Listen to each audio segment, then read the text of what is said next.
Well, gel blasters are increasingly popular, and it was only a couple of weeks ago that we talked about the fact that authorities were looking at the possibility of reclassifying them as toys. That's certainly what those who are fans of the gel blasters were hoping. I'm the officer in charge of Firearms Branch. Thank you for all coming along this afternoon. The reason that we wanted to call this press conference was because there's been a number of incidents involving gel blaster toys. But today the announcement came out from South Australian Police just half an hour ago that they will not be classified as toys. As of tomorrow, they are a declared regulated imitation firearm, which means under the Act they are a firearm.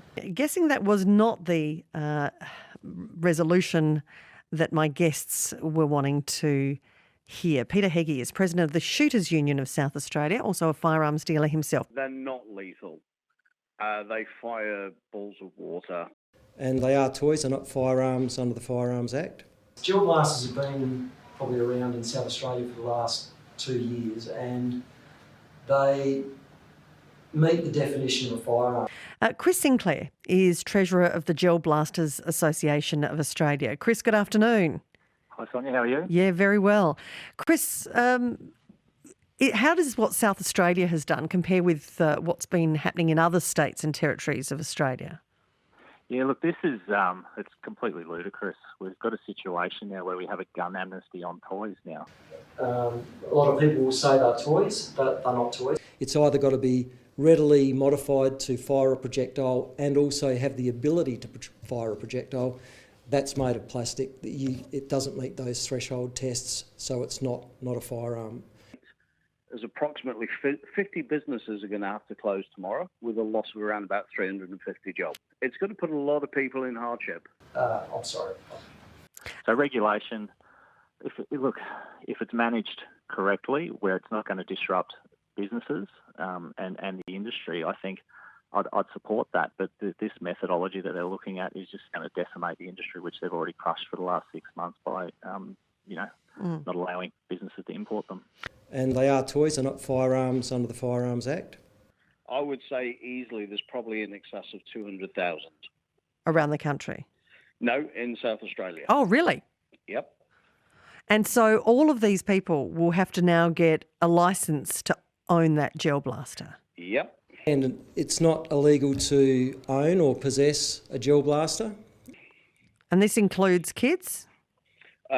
Nobody under 18 can actually apply for a licence. Yeah, but now, can you use them under 18 now, even when you're No. It is a toy and they haven't used it to commit an offence, so it's not illegal to possess. My other concern is the people that have purchased the gel blasters, are they going to be compensated? Are the businesses going to be compensated for their loss? The industry says only a year ago you described this as a toy, Yep. and that nothing has changed in the way that these imitation firearms are produced. Why now? And do you think that's a backflip on your behalf? We're not in the business of regulating toys, we're in the business of regulating firearms. And basically we'll go from there and, hopefully SAPOL decide to work with us as an industry and instead of sort of frivolously spending taxpayer dollars in the Supreme Court. I'd prefer them to stay toys. What you'll find is you'll probably see, and ironically enough, you'll probably see an increase in real firearms licences being requested. It's very robust for regulating the use and possession of firearms. Bring toys into it and it's not appropriate. What? Because they can't use a gel blaster, they'll use a real firearm? Blaster. Yeah, that's correct. So what? Because once you get a licence, it's a Category A firearms licence, so you could then apply for another type of firearm, whether it be a shotgun, 22 or whatever. Okay. So, Chris, you will be taking this through the courts to challenge Absolutely. this decision by the South Australian Police? Yeah, absolutely.